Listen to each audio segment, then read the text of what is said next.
Hello YouTube, it's your boy Nathan coming here to do another recap video. Today we are talking 90 Day Fiancé Season 11 Episode 5. Love is not enough. So we're just going to get on into it. Yeah.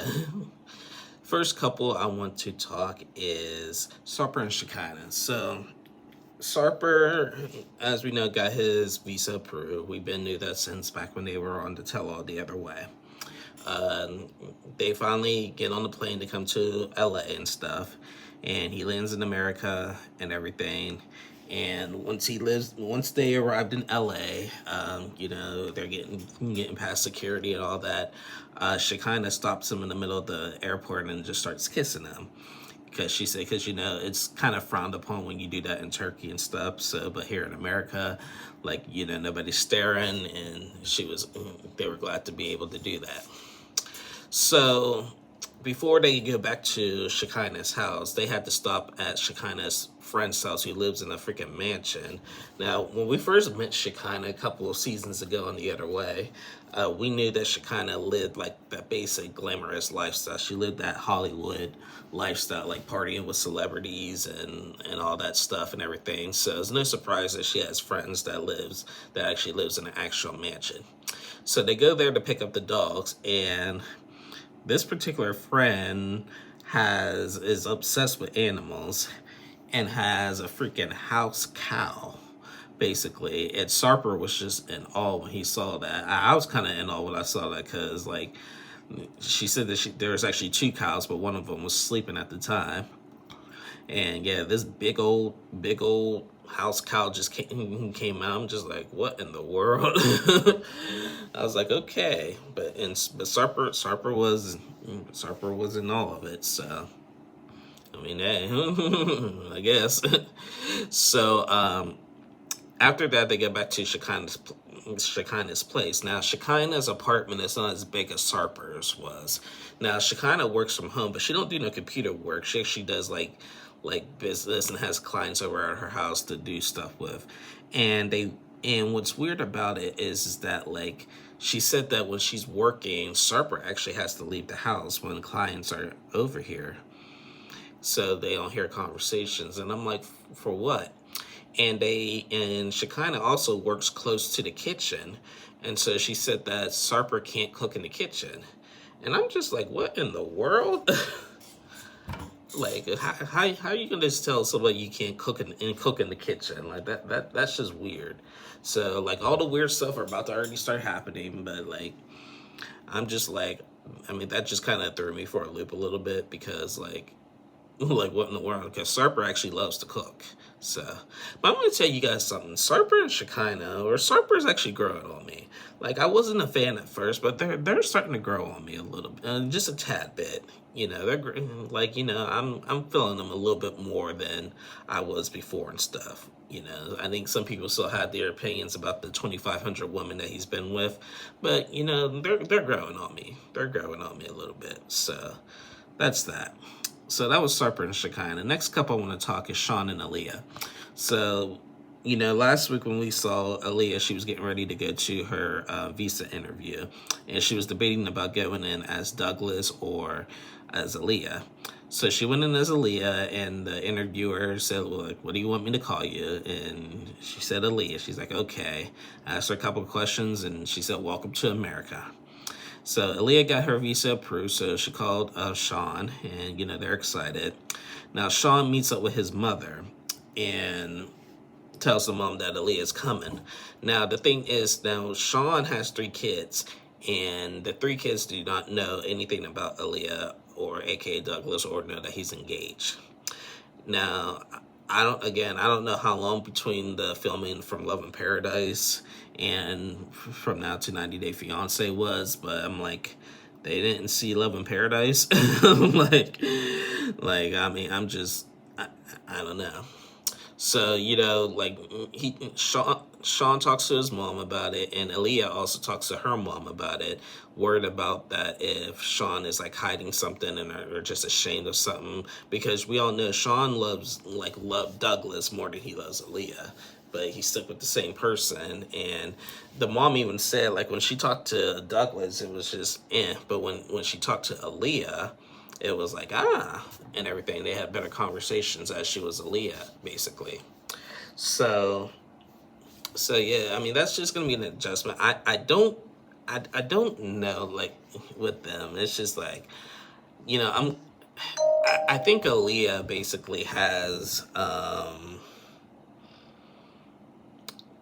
lot of like self-conscious about, her identity and stuff, and with everything going on and stuff, I'm just a little concerned how she's going to adapt in America, to be honest with you.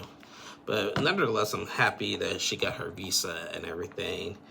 And so, like, so yeah. But anyway, sorry, got distracted. But yeah, but that was Sean and Aaliyah. Yeah.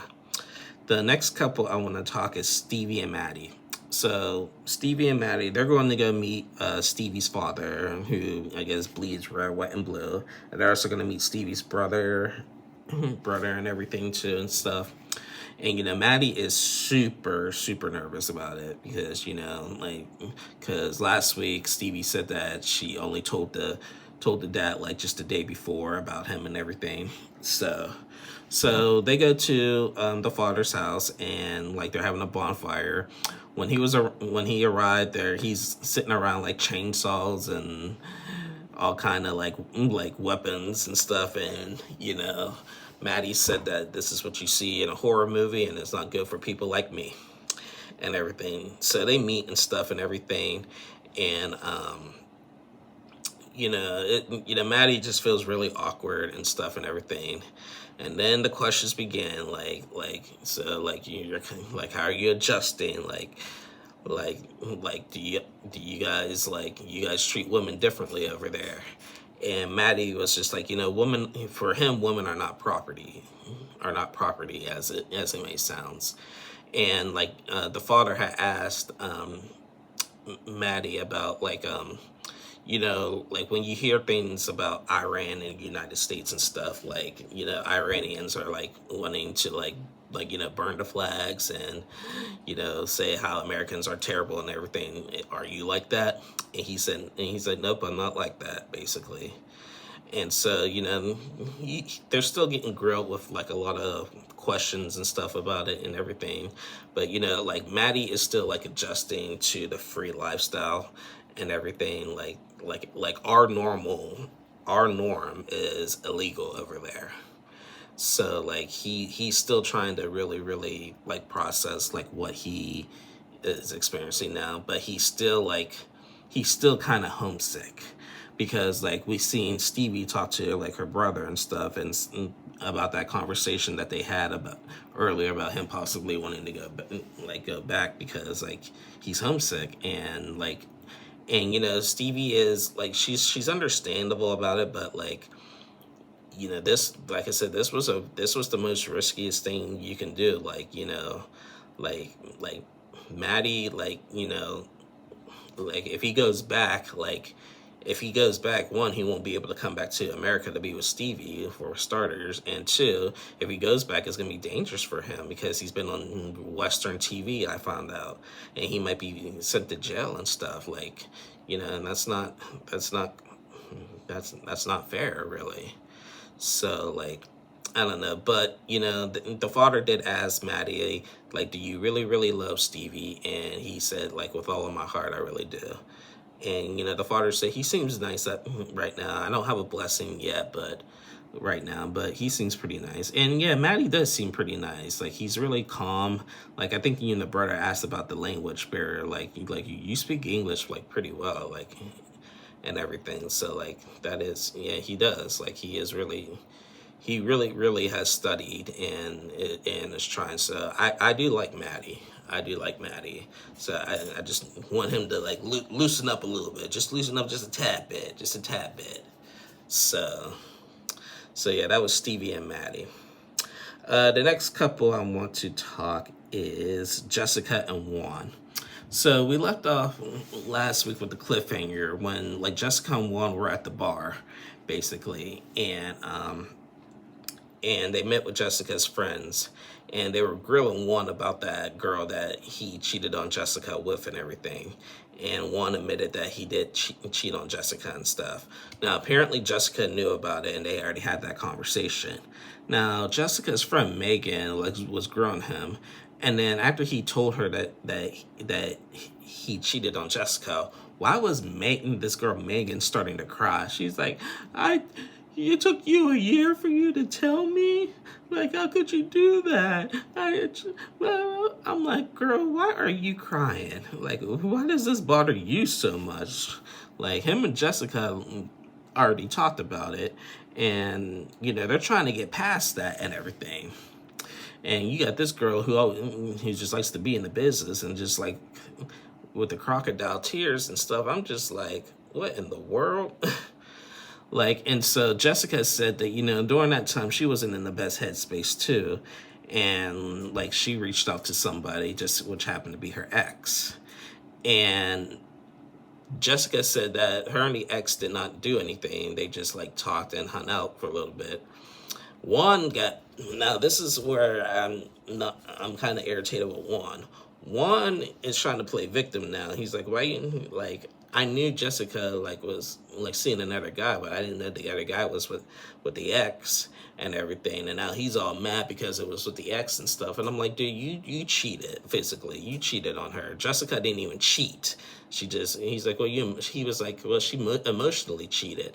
I'm like, big difference. They just hung out. You actually slept with another girl, basically, and everything. So Juan is trying to play the victim here in the situation. I get he's frustrated with the friends always grilling him, but dude, you can't turn it around on Jessica when actually she did not cheat, and when you actually cheated. Yes, everyone knows how I feel about the ex thing, but there's still no reason for Juan to feel the way he's been feeling about that. So yeah, so I don't know why he got all pissy about it and everything, but yeah, he knows what he was in the wrong and everything. But, and he better be glad. But here's the thing. Jessica forgave him. Like she said, because they were long distance. Now, if he was to do it again while they're close, then she ain't going to forgive him and everything. So he better be thankful to God that he is still with Jessica and that she did forgive him instead of being pissed off with her. When, yes, okay, it's the ex, but still, they didn't do nothing. If they didn't do nothing, then move on about it and stuff.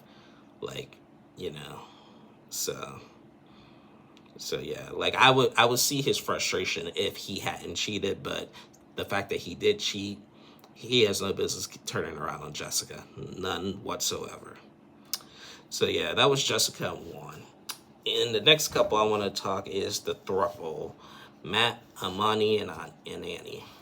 So last week, as we know, Matt and Amani went to Mexico to meet up with Annie.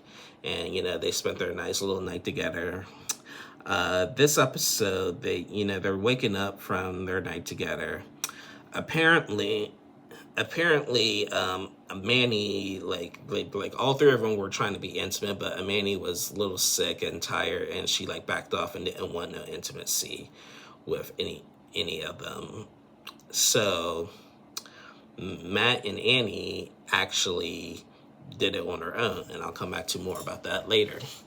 So, they wake up and get ready. They're going to travel around Mexico and get ready to go meet Annie's family and stuff.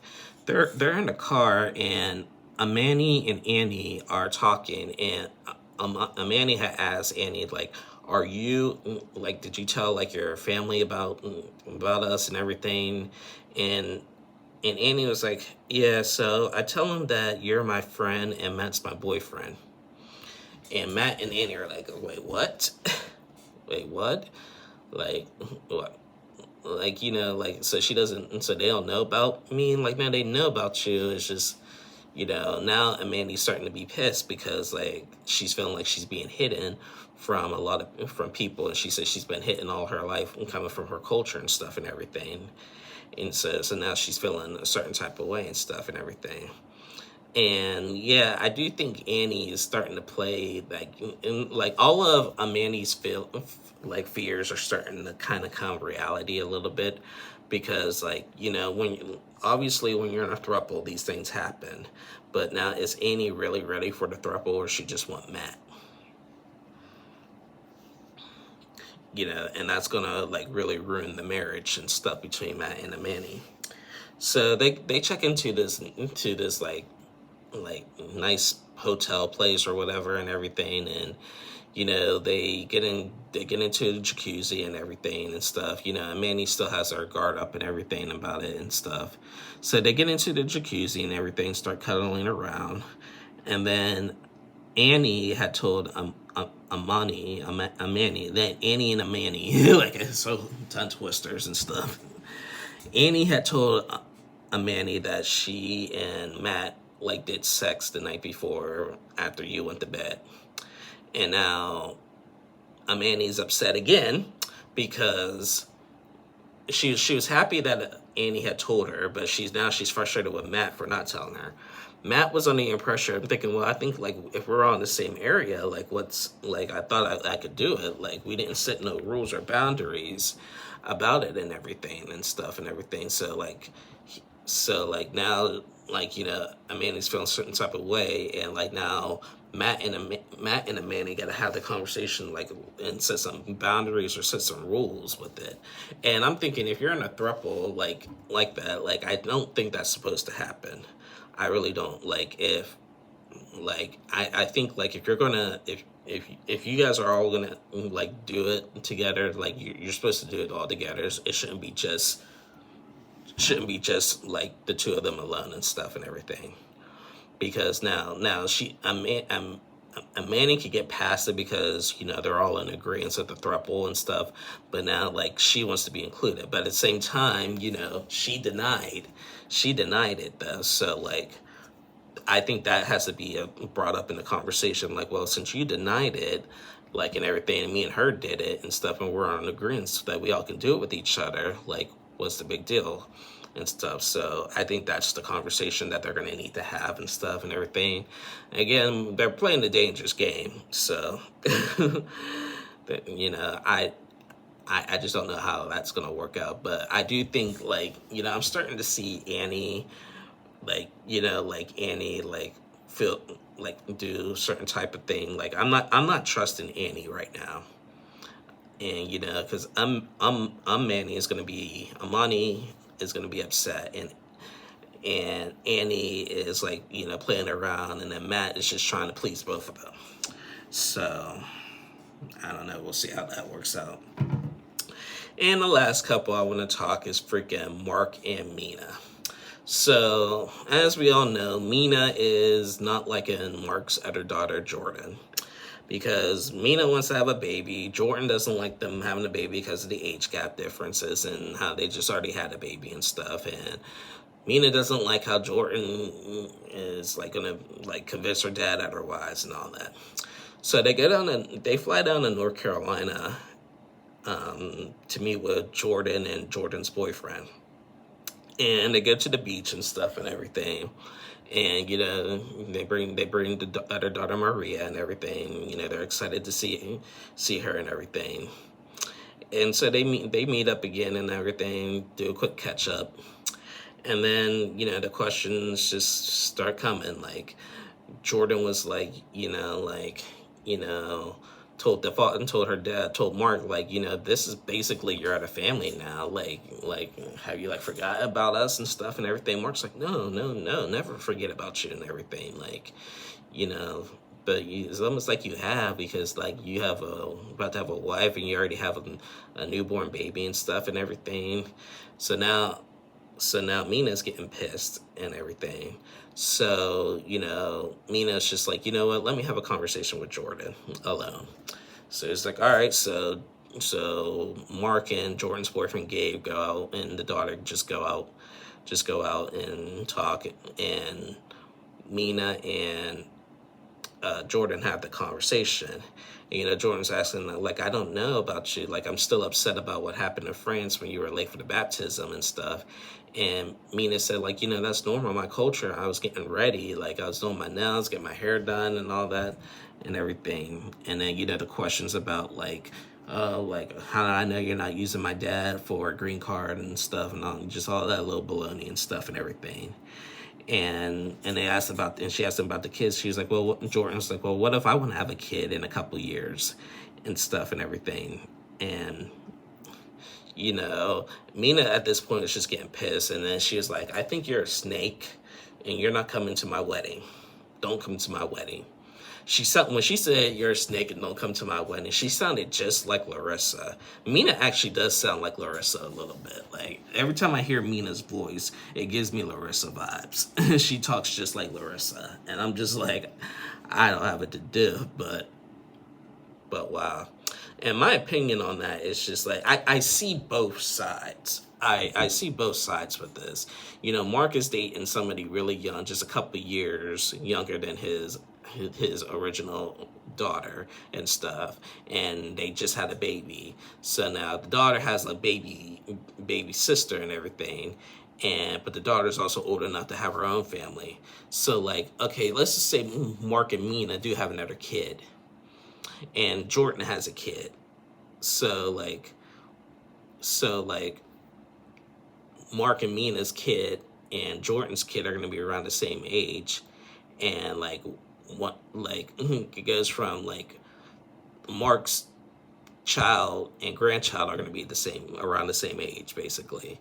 Like that's where it's coming from and everything, and that's where it's weird about it. But so I see Jordan's side with that, but I also see Mina's side where that it's her body, she's young, you know, she wants to have kids, but at the same time, let's not forget, Mina still has to bring her son Clayton. She has another son, and she wants to bring Clayton over here to America that they didn't fix their freaking passport issue. So, like, you know, that should be the focus. But, you know, Mina did say she wants to wait a couple years, so maybe when Clayton comes to America. But Mina's young, so she wants to have kids. So, and yes, it is her body. So I see both sides with it, but you know, I don't think it was right for Mina to say, "Don't come to my wedding" and stuff and everything, because that is your future husband's daughter. That's gonna be your future stepdaughter, and y'all both around the same age. And I think there's about to be some competition and everything. There's some competition with that and stuff. So I don't know. Mark has to really, really like dig deep and have a talk with both of them and straighten that out quick, because that is not fair to everybody involved. It really isn't. So, and you know, people are gonna think, well, Jordan is being too harsh on Mina and everything, but I like I said, I see both sides. I really do. So yeah. Anyway, guys, that is the end of the review. We did not see Joan and Greg in this episode. So yeah, that's the end of my review. I'll be back on Tuesday and Wednesday to do part 2 of the reunion of Married at First Sight.